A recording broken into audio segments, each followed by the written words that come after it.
RNN news मराठीमध्ये आपले स्वागत आहे। बघा RNN न्यूज मराठी, रहा अपडेट, आवाज सर्वसामान्य माणसाचा। RNN news Marathi.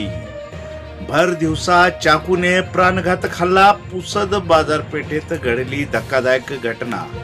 आज दिनांक 15 ऑगस्ट रोजी सकाळी 11 वाजता संतोषी माता मंदिर परिसरात भर दिवसा चाकूने प्राणघातक हल्ला केल्याची धक्कादायक घटना घडली। मिळालेल्या माहितीनुसार आरोपी अजय जोगदंडे या तरुणाने अल्पसंख्याक समाजाच्या बबलू नावाच्या तरुणावर प्राणघातक हल्ला केल्याची घटना घडली। जखमीला तात्काळ उपचारासाठी पुसद येथील उपजिल्हा रुग्णालयात हलविण्यात आले असून त्याची प्रकृती चिंताजनक असल्याचे सांगण्यात आले आहे।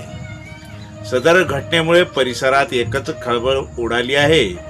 आरोपी अजय जोगदंडे याने हल्ला का केला याचे नेमके कारण अद्याप स्पष्ट झालेले नाही। मात्र प्राथमिक माहितीनुसार जुन्या दुश्मनीतून भानगडीतून हा हल्ला झाला असावा असा संशय व्यक्त केला जात आहे।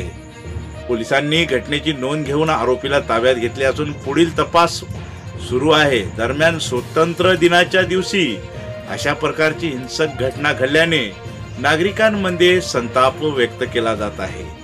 RNN news Marathi, Pusad.